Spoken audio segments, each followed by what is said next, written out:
Coming எபிசோடுக்குரிய ஒரு அட்டகாசமான வேறு லெவல் ப்ரோமோ வந்திருக்கு. வீடியோக்குள்ளே போகிறதுக்கு முன்னாடி நம்ம சேனலை சப்ஸ்கிரைப் பண்ணிவிட்டு பக்கத்தில் இருக்க லைக் பட்டனை தட்டி விட்டுருங்க.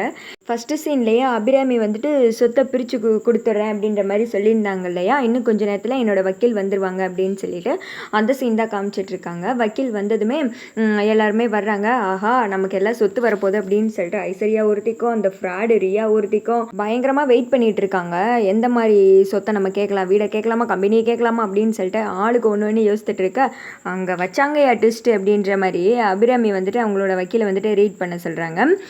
அபிராமி ஸ்பின்னிங் மில், அப்புறமேட்டு அபிராமி காஸ்மெட்டிக்ஸ் கம்பெனி, அந்த எல்லா சொத்துக்களுமே வந்துட்டு கார்த்திக்கு மட்டும்தான் சொந்தம். அவர் தான் அதில் இனிமேல் என்ன முடிவுனாலும் எடுக்கணும், இது என்னோட சுய விருப்பத்தோடு தான் நான் வந்துட்டு எழுதியிருக்கேன் அப்படின்ற மாதிரி ஃபுல்லாத்தையும் வந்துட்டு கார்த்தியோட பேருக்கு அப்படியே கொடுத்துட்றாங்க.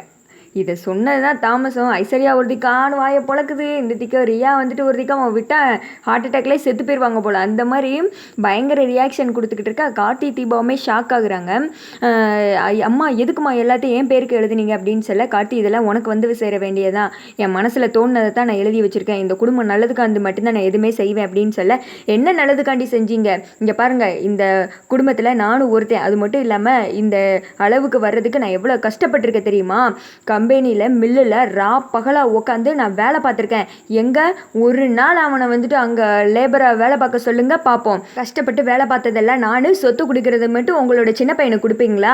டேய் கார்த்தி, நல்ல பிளான் பண்ணிட்டடா. இந்த பிளான் பண்ணி தான் நான் அம்மாவை வேணும்னே வீட்டை விட்டு வெளியில் போக வச்சிருப்பேன், நீயே காப்பாற்றி கூட்டு வர மாதிரி கூட்டு வந்துட்டேன் என்ன அப்படின்னு சொல்ல, ஆனால் நீ தேவையில்லாமல் பேசிகிட்டு இருக்கேன், எனக்கு சொத்து எதுவுமே வேணாம், நான் வந்துட்டு நேற்று நைட்டே இதை நான் முடிவெடுத்துட்டேன் அப்படின்ற மாதிரி சொல்லிட்டு இருக்கேன். நடிக்காதடா, அதான் அம்மா வந்துட்டு சொல்கிறாங்களே எல்லா சேர்த்தே உன் பேரில் எழுதி வைக்க அப்படின்னு சொல்லிட்டு நான் விட்டுற சவாலில் வந்துட்டு நீ ஏற்றுக்கிறியா அப்படின்னு சொல்ல, சரி நானே வந்துட்டு இந்த சவாலில் வந்துட்டு ஜெயிச்சு காட்டுறேன், அப்படி மட்டும் நான் ஜெயிச்சு காட்டிட்டேன்னு வையேன், இனிமேல் சொத்து பிரிக்கிறத பற்றி, இந்த குடும்பம் நிம்மதி குலையிறத பற்றி நீ யோசித்து கூட பார்க்கவே கூடாது, அதை பற்றி பேசவே கூடாது அப்படின்னு சொல்ல, சரி அப்படின்ற மாதிரி ஆனந்து ஏற்றுக்கிறாங்க. வேமா வெறும் ரூமுக்கு போய் லேபர்ஸ்லாம் போடுவாங்க இல்லையா, காக்கி சட்டை அந்த மாதிரி வந்துட்டு போட்டு பயங்கர மாசாக வந்துட்டு மாடிப்படியிலேருந்து இறங்கி வர்றாங்க. அப்படியே கார்த்தி வந்துட்டு இறங்கி வர்ற அழகு சீக்வன்ஸ் இருக்கே, அப்பா சூப்பராக இருந்துச்சு. பின்னாடி வந்துட்டு பிஜிஎம்லாம் வந்துட்டு பயங்கரமாக ஓடுது. எல்லாருமே வீட்டில் இருக்கவங்களாம் ஷாக்காகி போய் பார்க்குறாங்க. நம்மளோட மைண்ட் வாய்ஸ் இதில் என்னன்னா, என்னையா இது உனக்கு என்ன கெட்ட போட்டாலுமே செட் ஆகுது, அவ்வளோ ஹேண்ட்ஸமாக இருக்கே அப்படின்ற மாதிரி தான் இருக்கு. கார்த்திக் வந்துட்டு எல்லா கெட்டப்புமே செட் ஆகுதுங்க, எல்லாத்துலேயுமே வந்துட்டு பின்னி படல் எடுக்கிறாரு. அது மாதிரி இனிமேல் வந்துட்டு இந்த மாதிரி சீன்ஸ் தான் வரும். கார்த்திக் போய் வந்து லேபராக கஷ்டப்படுறது, இவங்க ஏதாவது வந்துட்டு பிரச்சனை கொடுக்குறது, அதான் ரியாவும் ஐஸ்வர்யாவும் ரெண்டு ஃப்ராடுங்களும் வீட்டில் ஒன்று சேர்ந்து வச்சுக்கல, இதுக்கு ரெண்டு பேர் சேர்ந்து ஏதாவது பிளான் பண்ணுறது, இந்த மாதிரி தான் வரும். பார்க்கலாம் எந்த மாதிரி எபிசோடு வருதுன்னு சொல்லிட்டு. இதில் ஒன்று கவனிச்சிருந்தீங்கன்னா தெரிஞ்சிருக்கும். ஐயா எனக்கு இந்த சொத்து வேணும், நான் அந்த வீடு கேட்பேன், அதை கேட்பேன், இந்த கேட்பேன், கக்கூஸ் வழியை கேட்பேன் அப்படின்னு சொல்லிட்டு புலம்புனவங்களுக்கு எல்லாம் வந்துட்டு ஒன்றுமே கிடைக்கல, ஐயோ ஐயோன்னு தலையில் அடிச்சுக்கிட்டு தான் மிச்சம்.